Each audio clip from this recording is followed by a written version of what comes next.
میرے پیارے نبی صلی اللہ علیہ وآلہ وسلم نے ارشاد فرمایا، اگر میں اس کو چپ نہ کرواتا تو حنانہ قیامت تک روتا رہتا۔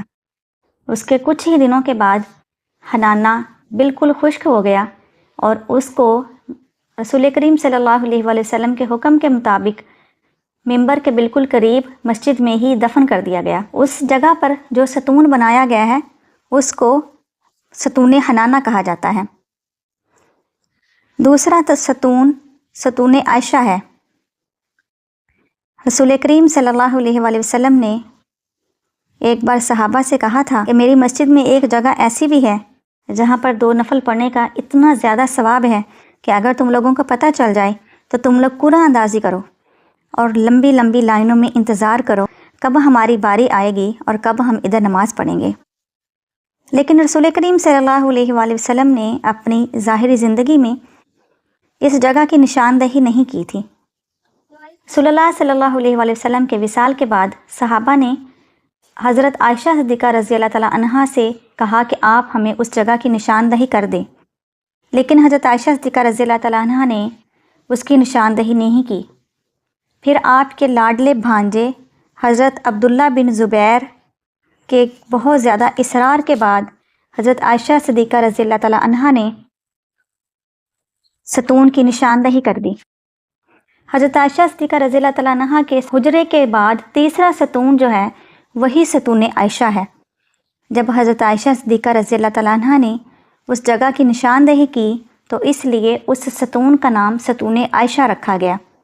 حضرت عمر فاروق رضی اللہ تعالیٰ عنہ، حضرت ابوبکر صدیق رضی اللہ تعالیٰ عنہ اور باقی اکابر صحابہ اس جگہ پر ستون عائشہ کے پاس نماز پڑھنے کو بہت اہمیت دیتے تھے، اور باقی صحابہ بھی جب بھی موقع ملتا اس جگہ پر ضرور نفل پڑھتے تھے، کیونکہ ریاض الجنہ کے اس خاص حصے کی اہمیت رسول اللہ صلی اللہ علیہ وآلہ وسلم نے خود صحابہ کو بتائی تھی۔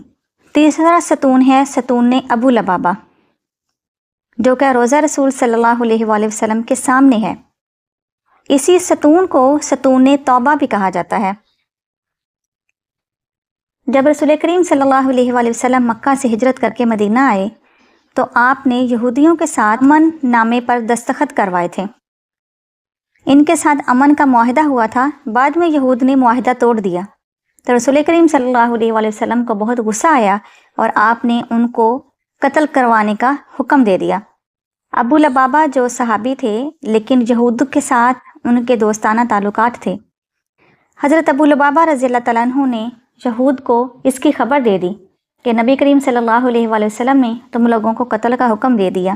ہاتھ کا اشارہ گردن پر اس طرح کیا کہ جیسے وہ بتا رہے ہیں کہ تم لوگوں کی گردنیں کاٹی جائیں گی۔ بعد میں اس بات کا نبی کریم صلی اللہ علیہ وآلہ وسلم کو پتہ چل گیا اور حضرت ابو لبابہ رضی اللہ تعالیٰ عنہ بہت شرمندہ ہوئے۔ آپ بہت پریشان تھے، اللہ سے بار بار معافی مانگ رہے تھے۔ مسجد نبوی میں ایک کھجور کا درخت تھا۔ حضرت ابو لبابہ نے اپنے آپ کو اس کھجور کے ساتھ باندھ لیا اور کہنے لگے، یا اللہ، جب تک تو مجھے معاف نہیں کرے گا میں خود کو آزاد نہیں کروں گا، میں ادھر بندہ رہوں گا۔ خود ادھر بندے رہے اور بار بار اللہ سے معافی مانگتے رہے۔ صحابہ نے آ کے رسول اللہ صلی اللہ علیہ وآلہ وسلم سے کہا، یا رسول اللہ، آپ ابو لبابہ رضی اللہ تعالیٰ عنہ کے لیے دعا کیجئے، ان کو اللہ سے معافی لے دیں۔ نبی کریم صلی اللہ علیہ وآلہ وسلم نے ارشاد فرمایا، ابو لبابہ اگر خود کو باندھنے سے پہلے میرے پاس آتے تو میں ضرور اللہ سے ان کو معافی لے دیتا، لیکن اب انہوں نے خود کو باندھ لیا ہے اور ان کا معاملہ اب اللہ کے سپرد ہے۔ وہ اللہ کو منا لیں، اللہ بہت معاف کرنے والا ہے، اللہ تعالیٰ ان کو معاف کر دے گا۔ آپ وہاں پر کئی دن بندے رہے۔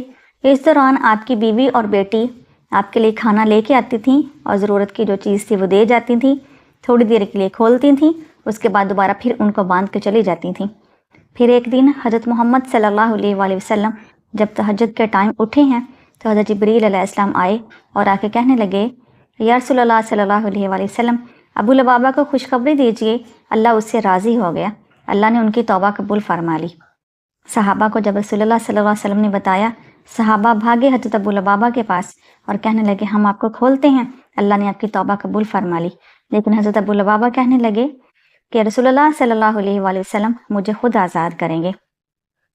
اور پھر ایسا ہی ہوا، جب فجر کے ٹائم حضرت محمد صلی اللہ علیہ وآلہ وسلم مسجد نبوی میں آئے ہیں تو انہوں نے خود حضرت ابو لبابہ کو کھولا اور انہوں نے اللہ تعالیٰ کا شکر ادا کیا۔ اسی وجہ سے اس ستون کو ستون ابو لبابہ یا ستون توبہ کہا جاتا ہے، کیونکہ اس جگہ پر حضرت ابو لبابہ رضی اللہ تعالیٰ عنہ کی توبہ قبول ہوئی۔ اور آج بھی زائرین جب جاتے ہیں تو ستون توبہ کے پاس 2 نفل پڑھتے ہیں اور اپنے گناہوں کی معافی مانگتے ہیں اللہ تعالیٰ سے، اور اس چیز کی امید رکھتے ہیں کہ جیسے اللہ تعالیٰ نے حضرت ابو لبابہ کی توبہ قبول کی تھی، اللہ ہماری توبہ بھی قبول کرے گا۔ اگلا ستون ہے ستون سریر۔ سریر ویسے تو چٹائی کو کہتے ہیں اور بستر کو بھی کہا جاتا ہے۔ یہ وہ جگہ تھی جہاں رسول اللہ صلی اللہ علیہ وآلہ وسلم اعتکاف فرماتے تھے، اور یہاں میرے نبی کا بستر لگا ہوا ہوتا تھا اور رسول اللہ صلی اللہ علیہ وآلہ وسلم ادھر سوتے تھے۔ اس وجہ سے اس ستون کو ستون سریر کہا جاتا ہے۔ 5واں ہے ستون وفود۔ وفود کیونکہ وفد کی جمع ہے، وفد کا مطلب ہوتا ہے گروہ یا گروپ، تو جو باہر سے وفد آیا کرتے تھے وہ ہمیشہ اس جگہ پر بیٹھا کرتے تھے۔ وہیں پہ رسول اللہ صلی اللہ علیہ وآلہ وسلم سے ملاقات ہوتی تھی اور دین کی تبلیغ ہوا کرتی تھی۔ اس جگہ پر جو ستون بنایا گیا اس کو ستون وفود کہا جاتا ہے۔ 6 ہے ستون علی۔ یہ وہ خاص جگہ تھی جہاں ہمیشہ حضرت علی کرم اللہ وجہ نماز پڑھا کرتے تھے اور نماز پڑھ کے وہیں پہ بیٹھ جاتے تھے، اور کئی صحابی بھی ان کے پاس آ کے بیٹھ جاتے اور ان کے ساتھ گفتگو کرتے تھے، کیونکہ ہمیشہ حضرت علی کرم اللہ وجہ وہیں پہ بیٹھتے تھے۔ اس وجہ سے اس جگہ پر جو ستون بنایا گیا اس کو ستون علی کہا جاتا ہے۔ 7واں ہے ستون تہجد۔ یہ حضرت فاطمہ زہرا رضی اللہ تعالیٰ عنہا کے حجرے کے کونے پر ہے اور صفہ کے بالکل سامنے تھا۔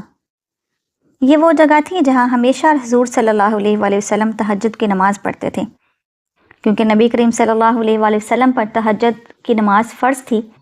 آپ اس لیے مسجد میں جا کے تہجد کی نماز پڑھتے تھے اور ہمیشہ آپ نے اسی جگہ پر نماز پڑھی، تو اس وجہ سے اس جگہ پر جو ستون بنایا گیا اس کو ستون تہجد کہا جاتا ہے۔